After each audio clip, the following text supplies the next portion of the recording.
ang dobleng paggalang, dobleng pagrespeto po sa ating beloved honorable parents in the Lord, sa mga gintoong turot aral na iniwan po ng ating beloved dearly noble pastor Evangelist Willis Almeda, Taytayong Prophet, at hindi po sa ating beloved noble asang pastor Lina Kuman Almeda.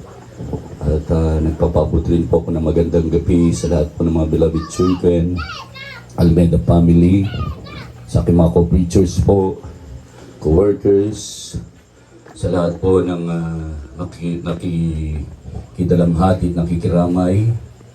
At magandang gabi po, especially po sa ating beloved Sister Lisa Joy Dolatre. At di na po natin maistorbo ating beloved Sister Maribig Yusef dahil pagod po siya, kausap ko po kanina. At wala pang tulog at wala pang pahinga. Kaya sabi ko ay matulog na kasi bukas maaga ang service.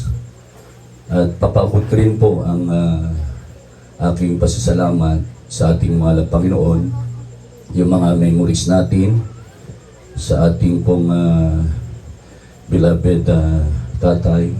Beloved Jans, magandang gabi po, condolence din po, doble-doble yung ating lungkot ngayon. Kaya kung pwede lang magkaroon ng bahari ito kay iyak natin, magkaroon ng baka blood control po rito, iwasan po natin. Totoo po yun. At masasabi ko na hindi lang po mabait ang ating beloved tatay. Katunayan po ay isa po ko sa Lisa Joy, mahal na mahal. Mahal na mahal po dahil hindi lang po ako, kami ng mga beloved preachers, workers. Dahil kung aking pong babalikan, almost 8 years po ako, beloved Jans, dito. Year 1997 up to 2005. At isa po ako sa magpapatunay na grabe po ang kanilang pag-aasikaso. At dito po ang banal na gawain ng mga Panginoon, Bible study, at kahit trials po, after Bible study, ang dami pong pagkain na masasarap. At special na luto po nila yung diningding na may labong. At masasabi ko po na grabing kanilang pagmamahal. Kahit trials po.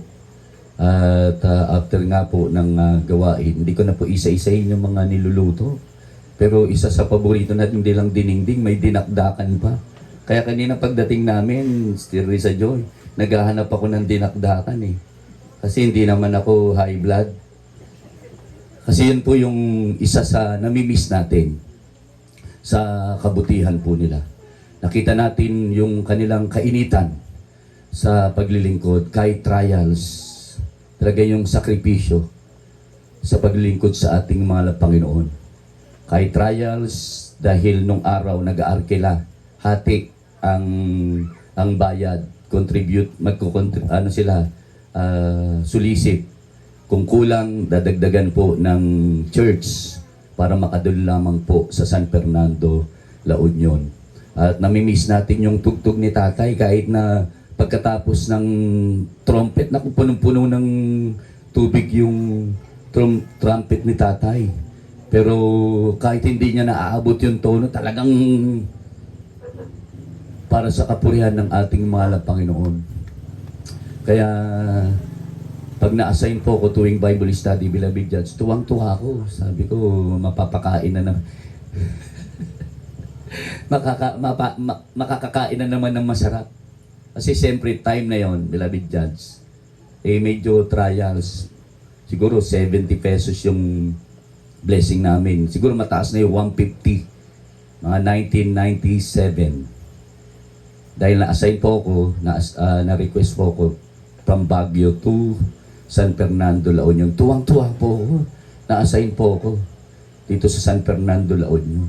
Kasi mahina po ako sa lamig eh. Kaya tingnan nyo po, naka-jacket po ako. Kahit mainit, pero nilalamig po ako.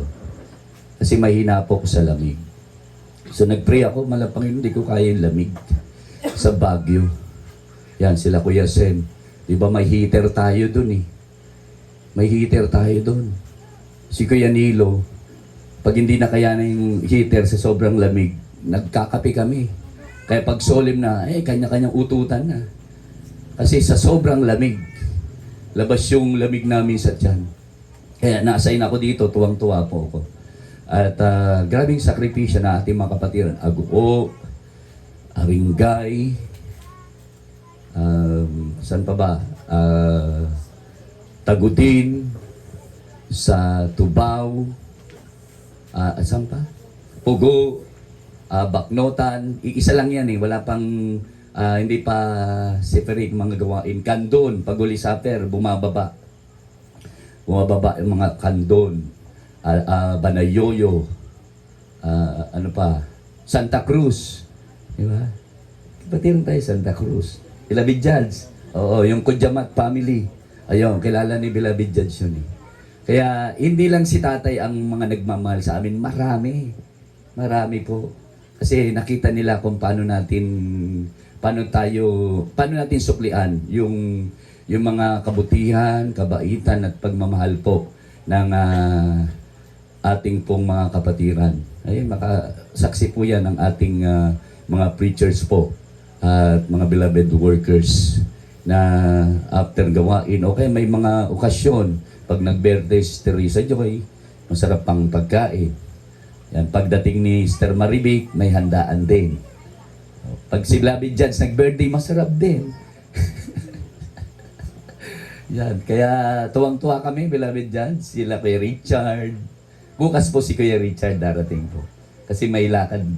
Sabi niya, Brother Green, ako makapunta kasi may lakad. Ako ngayong hapon. Ka-video call ko nung tanghali. Kaya bukas po. Sabi ko, Kuya Richard, dito ka na mag-abang sa sa Agila. Yeah. Para madali siyang makita bukas pag hatid po natin sa ating beloved Tatay Jose.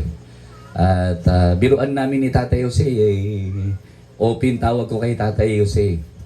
Kasi sa tagal na rin po niya sa banal na gawain ng Malang Panginoon. Mas nauna siya, na-save 1991. So ako po, na-save ako year 1992. Alam niyo po anong dahilan? Bakit po ako na-save?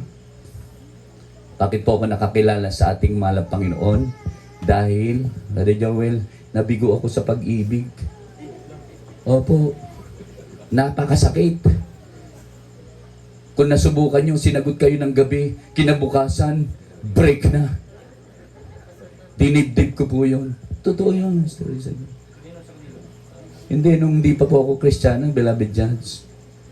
Nagkaroon po ako ng insomnia. Kung kayo may dimple, ako panay pimples. Kasi hindi na po ako makatulog. Hindi na ako makakain.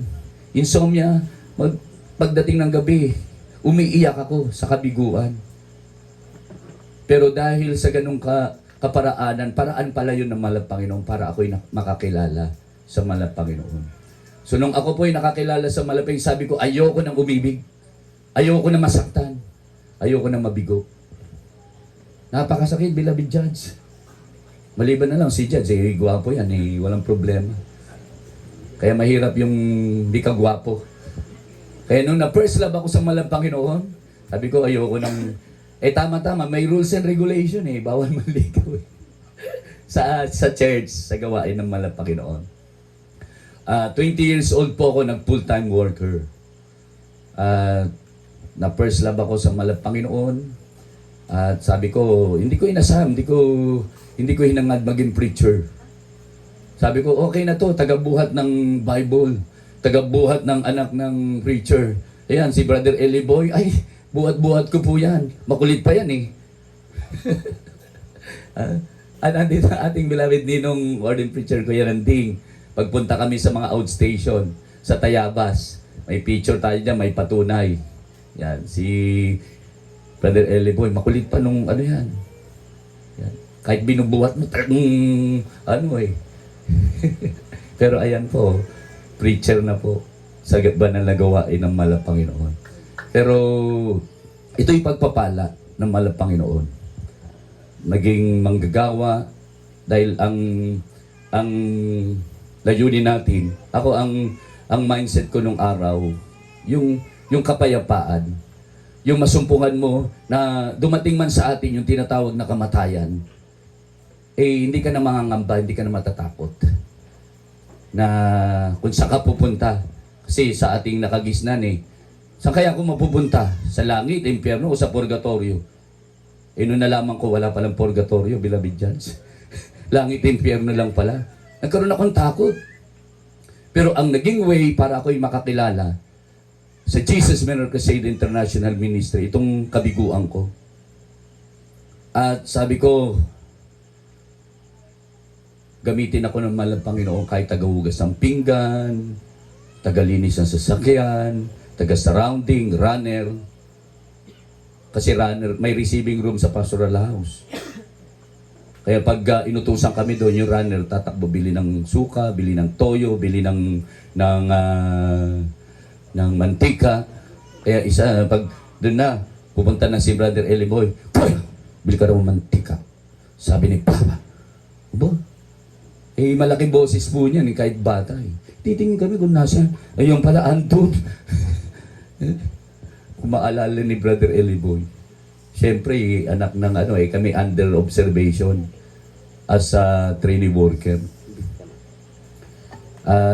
Sa madaling salita, na-assign sa iba't ibang mga outstation.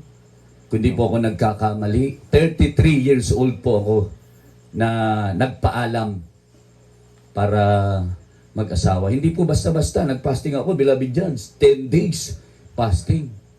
Grabing prayer. Sabi ko, Kuya, ikaw nang bahala. Paalam ako sa beloved children. Payag. Pero hindi ko alam, mamaya. Tama-tama, crusade. Crusade po yun. Buhay pa si Brother Albert, nasa langit na. Hindi ko alam kung anong year yun 33 years old ako. Kuya, ano ba? Tapusin muna natin yung crusade bago natin, paalam, sabihin. Hindi, ngayon na. First crusade yun. Brother Joel, sila ang Kuya, ikaw na magsalita. Hindi ko alam paano i-intro Habang kinakausap ni Kuya Sunny, Esteves, or the preacher, yung beloved Guster Abinel, ganun ang ganun po. Yes. Siyempre, ibig sabihin pag ganun, hindi bigo. Yes malayo ko konti, hindi ko naririnig ano usapan nila. Tapos after no, nag-usap, Brother Greg, okay na. Ay, salamat sa malapay, nakahinga-hinga ako. Umuwi kami sa Lawag, tuwang-tuwa po ako. Sabi ko, yes, Lord. Kaya lahat ng bagay pala, niloob ng ating mahal na Panginoon. Sabi ko, 40 years old ako mag-asawa. Pero sabi nung kapatiran natin, adult choir, Brother Greg, pag ikaw ay nag-asawa ng 40 years old, at ikaw ay nagkaanak, maghahatid ka sa school, baka sabihin ng teacher, doon sa anak mo, sino yung kasama mo? Lolo mo? Oo nga, no? O di point na yun. Sabi ko, magpaalam na kaya ako. Meron din po akong, may nagsabi, yung ninang ko, Sister Evelyn Sales. Brother Greg, dahil lumahawa ka ng gawain, kailangan meron kang katuwang. Aba, nakakataba ng puso yun. Kaya sabi ko, Ate Virgie Ariola, tulungan mo naman ako. Kasi naiya ako lumapit sa beloved children. Dating aid ng mga beloved children. Pagpunta sa main church, after gawain, nagpaalam, tinarwag ako, Brother Greg, sino tagasan nyo San Fernando, La Union po? Alam niyo rin, hindi pa po si Brother Lawrence, kasama namin, aba, minarites na kaagad. Gusto ko, secret Minarites, beloved Jans. Small but terrible Tinawag. Ate Abinel, pinaalam ka na kaagad. Ni Brother Greg. Kaya nung nalaman, tuwang-tuwa din, kabagan ng mahal na Panginoon. Kasi walang communication Nalaman ko nung kami na, umiyak pala sa akin. May umiyak. Dahil akala nakapag-asawa na ako. Sabi ko, hindi, ikaw pinagpipray ko Totoo po yun. Kaya mabisa ang prayer. Na may fasting. At nung nag-trials ako, lahat naman tayo eh. Ito sila tatay, pag trials. Baligtad eh. Kung trials, nagpapakain ng masarap. Ay hindi natin malilimutan yung mga good memory ni nanay, ni tatay. Pag nagpaalam kami, huwag kayo aalis. Magagalit si nanay pag hindi kayo kakain. Siyempre, mahihiya po kayo eh. Mahihiya po kayo hindi kakain. At mahihiya din na hindi ka kakain na aalis. Magagalit talaga. Kasi pag hindi kami kumain, o hindi natitisod, hindi nawawala sa trials. Pero pag hindi ka pumayag kumain, aba, matitisod si tatay tsaka si nanay. Hindi na kami dadalo pag hindi kayo kumain. O hindi tayo papayag doon. Siyempre, napakahalaga po ng pagdalo. Sinasabi na, wag ka absent. Sabi mala pastor, dadalo Miyerkules, Biyernes at Linggo. Eh pag sila ay hindi dumalo, hindi umaten dahil sa amin, dahil hindi kami kumain, ay kakain kami. Kaya habang kami kumakain, napaparami yung kain namin. Adobong baboy. May yung hinigaw ko kanina. Yung dinakdakan, gulay, dinengding. Hindi lang yun ang ating malilimutan. Sabi ni Beloved Judge, yung kanilang kabaitan at yung kanilang pagmamahal sa kapatiran, sa mga manggagawa, higit sa ating pinakamamahal na Panginoon. Kaya hindi ko na po pakahabain po dahil baka abutin tayo ng bukas, maaga pa ang service. At alam na nila, Beloved Teresa Joy, ang aming pagsukli rin ng pagmamahal sa kanila. Beloved Risa Joy, nung natrayan sila Sister Risa Joy, ay kami humihingi po ng paumanhin dahil hindi rin po kami perpekto. Yan. Dahil nung na-hospital po, Sister Risa Joy, hindi po kami nakapunta. Sister Risa Joy. Sumusunod lang kami sa General Command. Na-trials po sila. Eh, hindi po kami nadalaw. Kaya ngayon humihingi po ako ng pasensya noong time na yon. Pero isa lang po ang masasabi ko, napakabait ni tatay, ni nanay, at yung kanilang pagmamahal, sasabihin ko po sa inyo uli. Brother Sunny, nandiyan ba si Brother Sunny? Brother Roger, Uncle Roger, nasan ka? Ikaw nagsabi. Oh, sabi mo mahal na mahal kami. Totoo yon. Mahal na mahal po kami. At higit ang ating mahal na Panginoon. God bless po. Lahat po ng kapurihan, kadakilaan ay tanging sa ating mahal na Panginoon.